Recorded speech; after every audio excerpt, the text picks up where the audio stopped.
नमस्कार आप सभी को। एक बार आप सभी का आर खबर में स्वागत है। आपको सभी को मालूम है एक कविता काफ़ी वायरल हो रही है। ठाकुर का कुआं।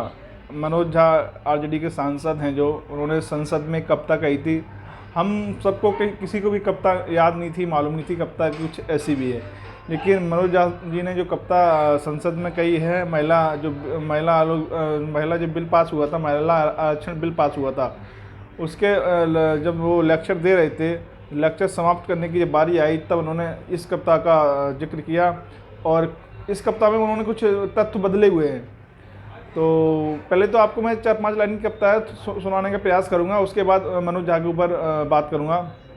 कहते हैं कि चूल्हा मिट्टी का, मिट्टी तालाब की, चूल्हा मिट्टी का, मिट्टी तालाब की, तालाब ठाकुर का, रोटी बाजरे की, बाजरा खेत का, खेत ठाकुर का। तो ये कविता काफ़ी वायरल है। तो मनोज झा ने कुछ इस तरह से कविता को कुछ गलत तरीके से पेश किया है संसद में, जिसमें मैं आपको बता दूं, इसके ओम प्रकाश वाल्मीकि जी कवि हैं, उन्होंने इस कविता को रचना की थी इस कविता की। लेकिन जो मनोज झा आरजेडी के सांसद, उन्होंने संसद में कहा है कि अपने अंदर के ठाकुर को मारो, अपने अंदर के ठाकुर को मारो। उन्होंने कहा है कि जो ठाकुर है वो हर जगह बैठा हुआ है, उस ठाकुर को मारो।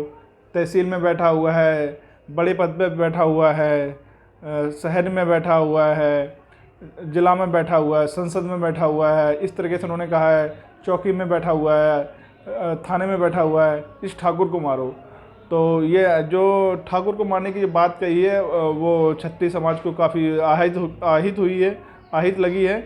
तो आप सभी का क्या कहना है इस टॉपिक पर? तो अगर आप लोग कहेंगे तो मैं एक वीडियो बनाऊंगा, लोगों से राय लूँगा, लोगों से पूछूंगा कि उनकी क्या राय है इस जो मनोज झा आरजेडी के सांसद, उन्होंने इस तरह से जो बयानबाजी की है, कि क्यों की है। क्योंकि इस पे जब मनोज झा ने इस तरीके से बयान दिया है, इस तरीके से कविता कही है, तो जो राजपूत क्षत्रिय समाज के जो नेता हैं, उन्होंने भी उस पर ऑब्जेक्शन उठाया है।